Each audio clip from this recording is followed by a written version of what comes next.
पाक फौज के 6 जवान वतन पर कुर्बान। शिमाली और जनूबी वज़ीरिस्तान के इस्लामिक फोर्सेस का ऑपरेशन फायरिंग के तबादले में 12 खवारिज मारे गए। ISPR के मुताबिक झड़पों में 6 बहादुर फौजी जवान शहीद हो गए। हलाक दहशतगर्दों से भारी तादाद में असलहा, गोला बारूद और धमाका खेज मवाद बरामद।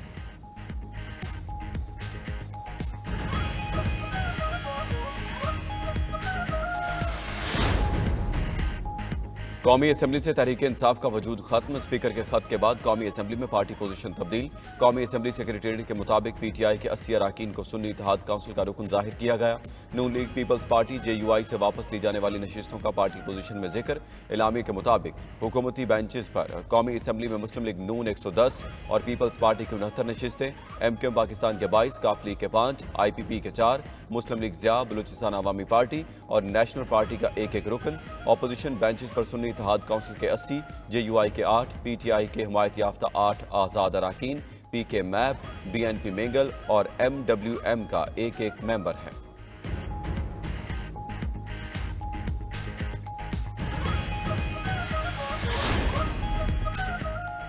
हुकूमत मखसूस नशिस्तों की सूरत में खैरात लेना चाहती है। PTI रहनुमा शिबली फराज ने कहा, अगर हुकूमत खैरात लेना चाहती है तो वो साबित करे कि वो इसकी मुस्तहिक है। अवाम के मैंडेट को कबूल किए बगैर कोई तब्दीली नहीं आ सकती। ये इलेक्शन अवाम ने तहरीक इंसाफ को दिया था। बैसाखियों पर चलकर आने वालों से हुकूमत नहीं चल रही। इस वक्त मुल्क में जंगल का कानून राइज है, जिसका जो जी चाहता है वो अपनी तरह का कानून बनाता है।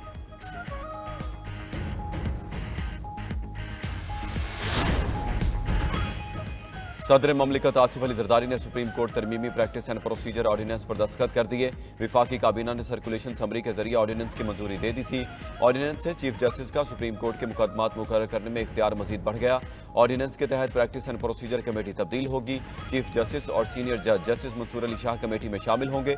तीसरे जज का इंतखाब चीफ जस्टिस करेंगे। इससे पहले कानून में चीफ जस्टिस और 2 सीनियर 3 जजों का तयन 3 रुकनी बेंच मुकदमात मुकर्रर करता था।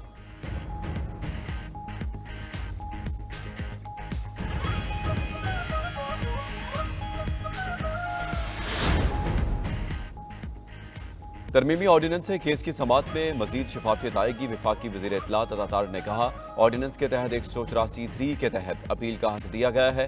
चीफ जस्टिस के साथ सीनियर जजेस मौजूद होंगे।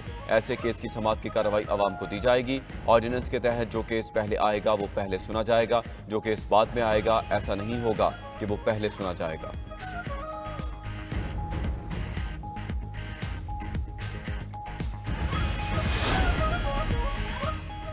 लाहौर में PTI का जलसा होगा या नहीं, फैसला 5 बजे होगा। लाहौर हाईकोर्ट का डिप्टी कमिश्नर को तहरीक इंसाफ की जलसे की इजाजत के लिए दरखास्त पर फैसला करने का हुक्म। लाहौर हाईकोर्ट ने जलसे की इजाजत के लिए दायर दरखास्त निपटा दी। दौरान समाअत जस्टिस तारिक नदीम ने चीफ सेक्रेटरी से मुकालमा करते हुए कहा कि लाहौर बड़ा शहर है, यहाँ जलसे के लिए 2-3 जगह मुख्तस कर दें। यहाँ सूरत हाल यह है कि आगे जलसा हो रहा होता है, पीछे जनाजे रुके होते हैं। जस्टिस फारूक हैदर ने IG पंजाब से मुखातिब होते हुए कहा कि IG साहब, हम आपसे ये तवक्को नहीं करते कि लोगों को गैर कानूनी हिरासत किया जाए। IG ने जवाब दिया कि हमारी तरफ से कोई हिरासमेंट नहीं की जा रही।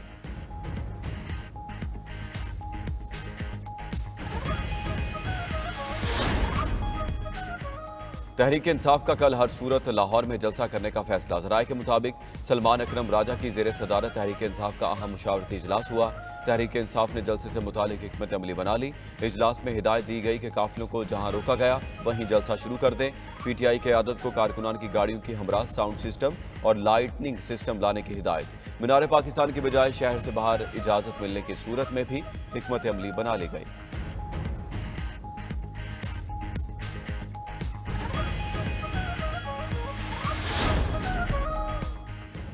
इस्लामाबाद हाईकोर्ट में इस्लामाबाद पुलिस की जानिब से 3 शहरियों को हफ्से बेजा में रखने के खिलाफ केस की समाअत। चीफ जस्टिस आमिर फारूक का IG इस्लामाबाद को वाक़े की तहकीकात करके 24 सितंबर को रिपोर्ट पेश करने का हुक्म। रिमार्क्स में कहा, IG साहब, आप इस्लामाबाद पुलिस के सबसे बड़े ऑफिस होल्डर हैं। आपके अफसरान की वजह से आपको बार बार अदालत में पेश होना पड़ता है। आपके इदारे में इख्तियारात के नाजायज़ इस्तेमाल की इंतहा है। केस में मुलविस पुलिस अफसरों को नहीं छोड़ूंगा। अवामी एतमाद नहीं रहेगा तो आप कहाँ जाएंगे और हम कहाँ जाएंगे। चीफ जस्टिस का IG इस्लामाबाद से मुकालमे में कहा, आपकी पुलिस ज़मीनों पर कब्जे और ज़मीनों की खरीदो फरोख्त में मुलविस है, क्या हम काबिल एहतसाब नहीं हैं?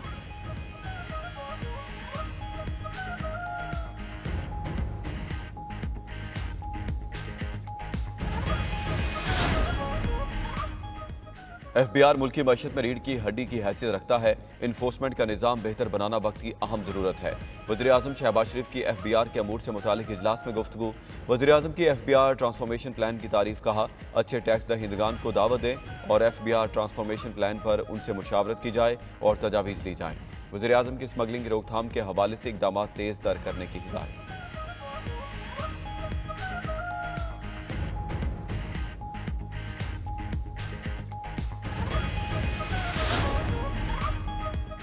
नाअहली और बदनज़मी पर इलेक्शन कमिश्नर सिंध समेत 3 अफसरान मअतल। Chief election commissioner Sikandar Sultan Raja ने 3 अफसरान को 120 दिन के लिए मअतल किया। जारी नोटिफिकेशन के मुताबिक सूबाई election commissioner Sindh Sharifullah, director admin election commission Sindh Azhar Hussain Tanwari को मअतल किया गया है। इलेक्शन ऑफिसर कराची खुदाबख्श को भी मअतल कर दिया गया है। तीनों अफसरान इंक्वायरी मुकम्मल होने और अगले अहकाम तक कराची में ही रहने की हिदायत की गई है। ज्वाइंट सूबाई इलेक्शन कमिश्नर अली असगर सियाल कायम मकाम इलेक्शन कमिश्नर सिंध तैनात।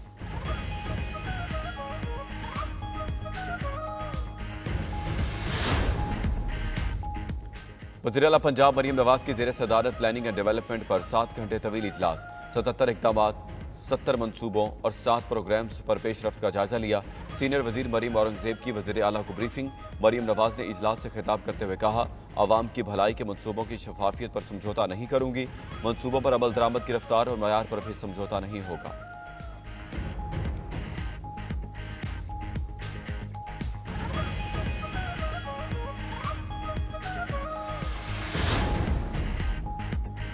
वज़ीर आला सिंध मुराद अली शाह से चीन के कौंसल जनरल यांग जोंडोंग की मुलाकात। सी पैक के मनसूबों पर तबादला ख्याल। वज़ीर आला सिंध ने कहा, हैदराबाद तसख्खर मोटरवे सी पैक प्रोजेक्ट में शामिल करवाना चाहते हैं। हैदराबाद तसख्खर मोटरवे सिंध का अहम मनसूबा है। वज़ीर आला सिंध की ज़ेर सदारत बारिशों में तबाह हाल स्कूलों की तामीर से मुतालिक इजलास। मुराद अली शाह ने तबाह होने वाले स्कूलों को दोबारा तामीर करने की हिदायत देते हुए कहा, बच्चों की तालीम किसी सूरत मुतासिर नहीं होनी चाहिए।